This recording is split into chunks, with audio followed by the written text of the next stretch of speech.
Welcome back to Alcohol, Diversity and Inclusion. Last time I spoke about why business alcohol might be related. And today what I want to do is talk about who might feel excluded if you have alcohol at a business event. So I'd like to sort of illustrate this point by inviting you to a party. All right, it's an imaginary party. So let's imagine that you've been invited to this party. Now, this is what we like to call a nut party. So at this party, there will be a lot of nuts. People will be eating a lot of nuts. People will be talking about nuts. We will generally be celebrating the idea of nuts. And we'd like to invite you along. Unfortunately, of course, you have a nut allergy. So you turn up at this party. And indeed, there are a lot of people talking about nuts, eating nuts, and celebrating nuts. You make your way right to the dingy back of the kitchen and you find a small bowl of dried fruit. But you're a little bit skeptical about the small bowl of dried fruit because you're not entirely sure that it didn't at some point contain nut, and that didn't do very well for your allergy. So you stand around and listen to a lot of people doing a lot of nut talk and a lot of nut crunching. What I want you to do is ask yourself, how would that make you feel? Would you feel like that was a celebration? Would you feel like that was an event that championed the hard work that you'd been putting in over the year? Would you feel like that event was rewarding you for the wonderful employee that you are? Or would you maybe see it a bit differently? Would you maybe see it like something you had to endure, like an obligation? You had to go along because people would complain if you didn't, but you don't really want to go along. In fact, would it be fair to say instead of a celebration and a reward, it might actually start to feel a bit like work? Take it a little bit deeper.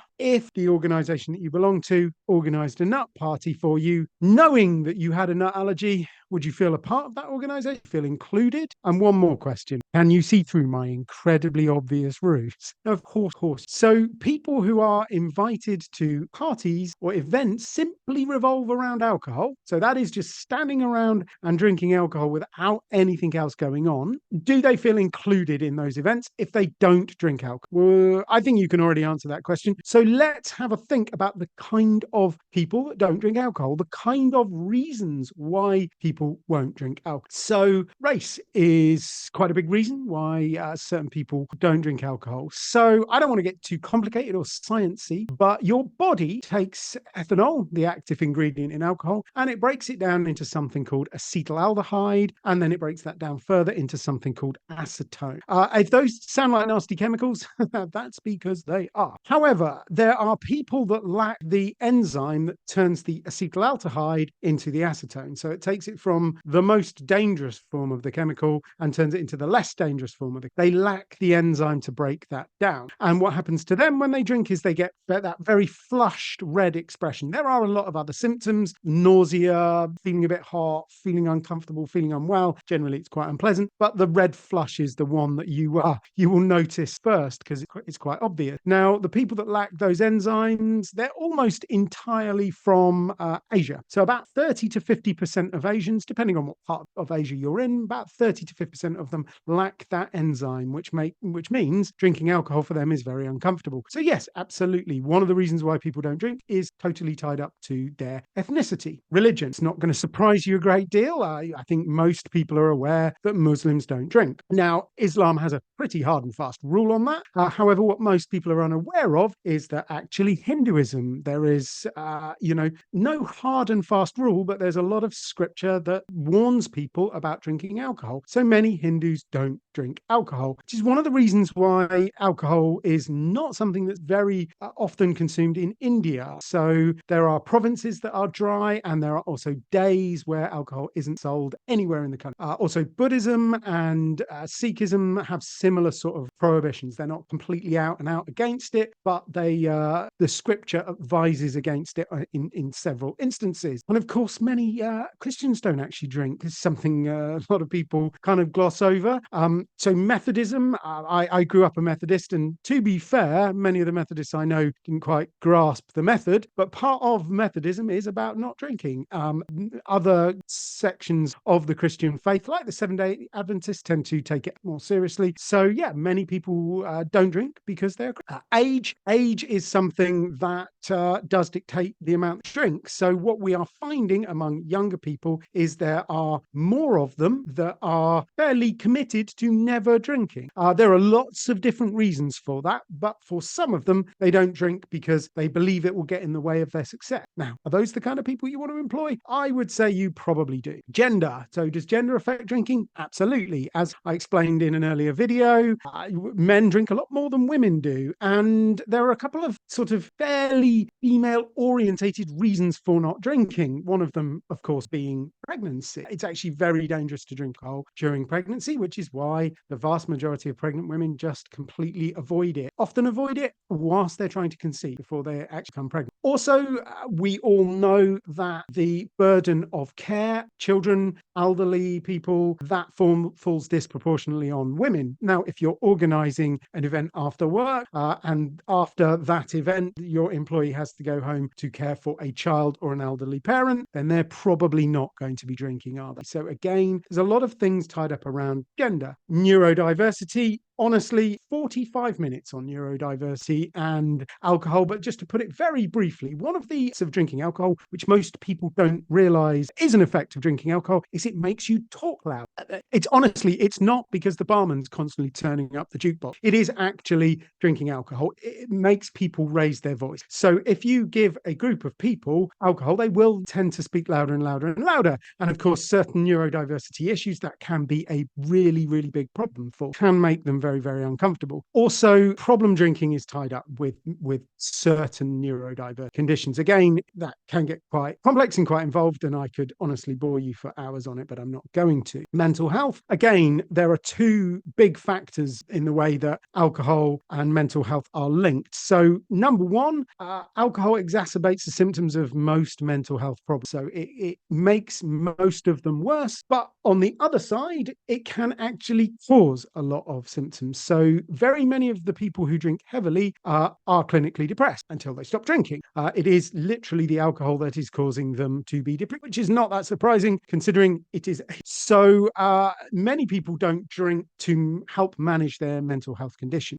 One of the things that people quite often miss is that the majority of the medication that's prescribed for depression has an effect on your serotonin level. So does alcohol, but it has it in the other direction. So if you're taking an antidepressant, drinking a pro-depressant is probably not going to help too much. So yes, mental health is one of the reasons why people don't drink. Physical health. Again, I could get quite boring on this subject, but there are many, many conditions where drinking alcohol is a very bad idea. Quite a lot of medications, it advises you not to drink alcohol. Some of them, it's for very good reasons. Blood thinners, warfarin, things like that. Drink alcohol with that probably will do you an awful lot of damage. Also, lots of diabetes medicine, metformin being the most famous one. Alcohol reacts really quite bad. Antibiotics, I'm sure you know, any kind of sedative or a painkiller tends to react very badly. So there's a lot of medication that affects it, but a lot of conditions that are very much affected by alcohol. Heart disease, anything vascular is going to be affected by alcohol. Alcohol affects your circulatory system. So anything to do with heart disease, stroke, vascular dementia, anything like that, drinking alcohol is going to make it worse. So yes, there are many medical conditions that would make you want to not drink. But what are some of the other ones? Well, you might be driving.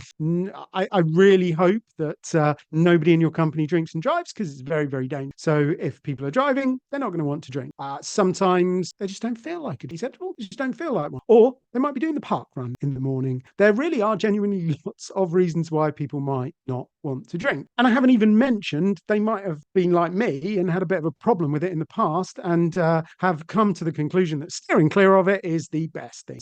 So without even mentioning that, we've still got race, religion, age, gender, neurodiversity, mental, physical health, and just because people don't. So look, there are a lot of reasons why people don't want to drink alcohol, far more than I think most people are really aware of. And Actually, if you delve into the statistics, 42% of employees want their company to run events don't revolve around alcohol. So if you think that getting everybody together for some drinks is some kind of celebration or some kind of reward, then you should really rethink that, because 42% of your employees do not agree. In fact, 32% of employees have reported missing an event because it was simply revolved around alcohol and they didn't want to go. So while something like 20% of people never drink, 32% of people have decided not to go to an event simply because alcohol was being served. So actually, it is a massive, massive problem if you want to include everybody. Alcohol is not going to build your team. It's not going to bring everybody together. It will bring some people together and it will exclude some people. And that, I think, is very much not what you want to do. So what can you do about it? Well, look, number one, pretty